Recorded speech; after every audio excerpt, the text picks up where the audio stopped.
In southern Minnesota, the frosty month of December in a rural town can mean only one thing: back problems.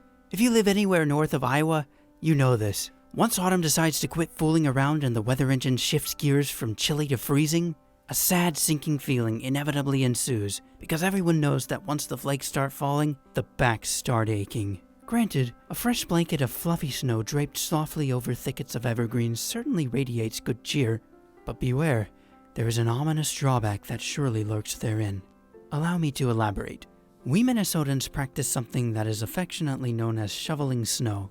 This is a relatively simple concept whereby an extremely unlucky bloke must bend over at the waist, scoop up heaping mounds of dense, heavy, often wet snow lying about on the ground, and move them somewhere else. Repeatedly, frequently, regularly, 1,000 times over. Such is the case of the typical Minnesota winter. The tool of the trade is a stupid red plastic rectangle screwed onto the end of a wooden stick. Note, it is often the case that the common shovel wielder is equally as dumb as his shovel. We've been fortunate enough to capture this one on camera in its natural habitat. See below. As you can well imagine, those of us residing in the snowy regions of the United States not fortunate enough to own a snowblower or be of any relation to a redneck uncle with a 4x4 and snowplow must shovel his or her sidewalk or driveway by hand. How nice. Thus, the American Chiropractic Association suggests the following tips for exercise of the snow shoveling variety. If you must shovel snow, be careful. Listen to weather forecasts so you can rise early and have time to shovel before work. First of all, shoveling snow is not a simple question of if you must. If you live in Minnesota, you must.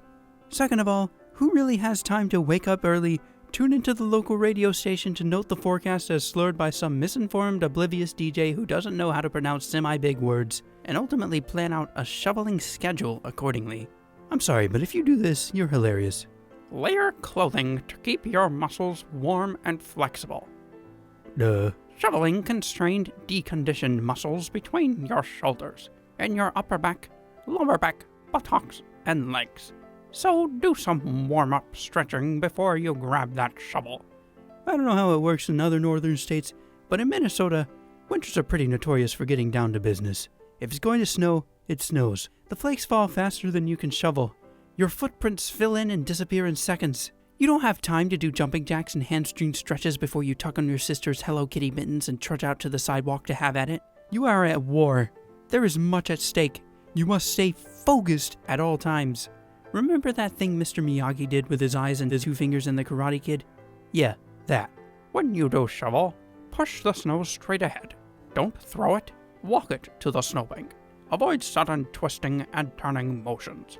Okay, whoever contributed this unhelpful tasty tidbit obviously does not know what a real snowbank is.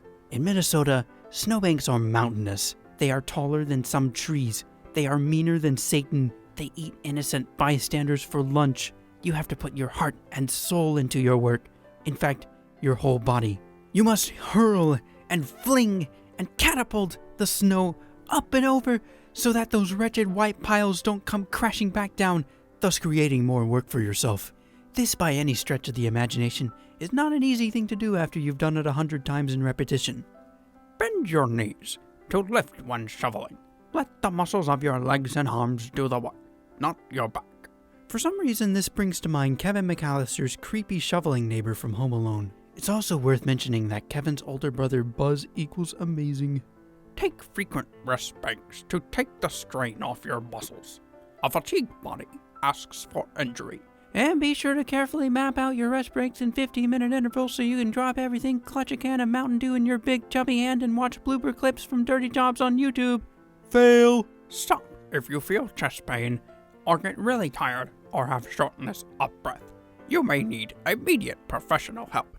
Ha ha! Must I say it? Unless you live somewhere where they cancel school when it gets cold enough to freeze your tongue to the flagpole in front of your high school, these tips surely do not apply to the hardy folk who see snow removal as a duty, not a choice. Insert ridiculously funny 80s theme music here. So there you have it. If you ever wake up some morning and decide that you're the perfect outdoorsy woodsman of the world type who feels like braving a new great unknown, the Minnesota winter, I certainly hope you don't get cold feet. If you do in fact have a snowblower, or your dad is in fact a redneck with a cool 4x4 truck and snowplow, never mind. Go drink Mountain Dew and watch TV. I really hate to brag, so I shall leave you with the words of the great William H. Macy because they are oh so relevant. I shovel well. I shovel very well. With all due respect, Dr. Adam R. Young. P.S. New Owl City music is being written as we speak. As I type. As you read. Never mind.